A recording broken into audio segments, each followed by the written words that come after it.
He expected silence, not because he asked for it, but because he had grown used to it. Because silence had always arrived right on time, filling the space where my truth should have been. And for a long time, I let it. I told myself I was choosing peace, that speaking up would only complicate things, that not every truth needed a voice. But the truth doesn't disappear when you don't speak it. It waits. If this story is touching you, comment below where you're watching from and what time it is there. I didn't always know I was being silent. At first, it felt like restraint, like maturity, like knowing when to let things go. I learned how to read the room before opening my mouth, how to sense when my honesty would create discomfort, how to soften words before they ever became sentences. And slowly, that became automatic. When he interrupted me, I paused instead of continuing. When he dismissed something I felt, I second-guessed myself. When decisions were made without me, I told myself they weren't worth addressing. Silence became my default. Not because I had nothing to say, but because saying it felt risky. He never demanded quiet. He didn't need to. His confidence filled the space easily. He spoke with certainty, assumed agreement, and moved forward as if my presence alone meant approval. And because I didn't object, his assumptions became habits. Years passed like that. From the outside, things looked calm, functional, even stable. But inside, I felt a growing distance between who I was and who I pretended to be. I noticed it in my body before my mind caught up. The tightness in my chest when I wanted to speak. The hesitation that arrived before every response. The exhaustion that followed conversations that weren't even difficult. I was tired of translating myself into something easier to accept. The moment that changed everything didn't come with anger. It came with clarity. We were having a familiar conversation, one I had lived through many times before. He was explaining something he had already decided, something that affected me. His tone was calm, confident, final.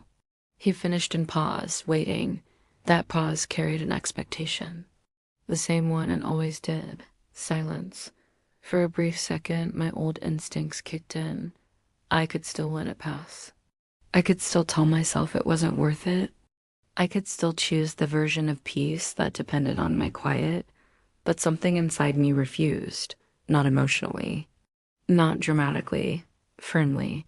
I realized that if I stayed silent one more time, I wouldn't be protecting the peace.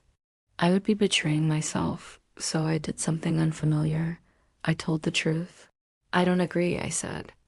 The words felt steady as they left my mouth. Not rehearsed, not softened, just true. He looked at me, surprised. For a moment, he smiled, as if I were joking or misunderstanding him. What do you mean? He asked. I mean exactly that, I said. This isn't okay with me.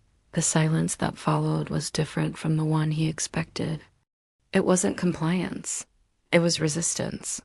He responded the way he always did, by explaining, reframing, minimizing. He told me why it made sense, why it wasn't a big deal, why I was probably overthinking things. Normally, that would have been enough to pull me back into quiet agreement.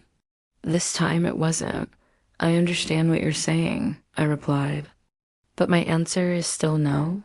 No apology, no justification, no retreat. That was the truth. And the truth changed the dynamic instantly. He wasn't used to resistance that didn't come with emotion. He expected pushback he could talk down, feelings he could reframe. What he didn't expect was calm certainty.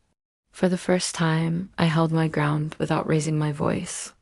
The conversation ended shortly after that. Not with resolution, not with closure.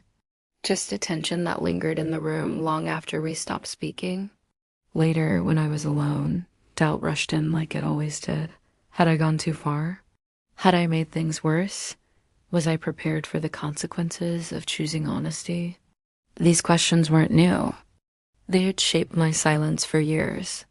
But this time, something else answered them, relief. For the first time, I hadn't edited myself to keep things smooth. I hadn't swallowed my truth to protect someone else's comfort. I had stayed with myself. The days that followed were uncomfortable but revealing. He tested the shift, subtly, casually, the way people do when they're hoping something was a momentary slip. It wasn't. Each time the expectation of silence returned, I met it with truth. No, that's not how I see it. I'm not okay with that. I didn't feel powerful saying those words. I felt aligned, and that alignment changed everything. I noticed how much energy I had been spending managing silence, anticipating reactions, softening truths before they could land. Without that effort, my body felt lighter. I wasn't bracing anymore. The most surprising part wasn't how he reacted, it was how I did. I didn't feel guilty the way I expected to. I didn't feel responsible for repairing the discomfort. I understood something important then. Discomfort isn't always a sign you're wrong. Sometimes it's a sign the truth has finally entered the room. Not everyone welcomed the change. Some moments felt tense. Some interactions felt colder. Some people tried to frame my honesty as conflict or attitude. I let them. Because for the first time, I wasn't measuring my worth by how quiet I could be. I was measuring it by how honest I was. If you're watching this and you've been silent for a long time, know this. Silence can feel like safety, but it has a cost, and the truth will eventually ask to be paid. He expected silence. I chose the truth. And once you choose it, there's no going back to pretending.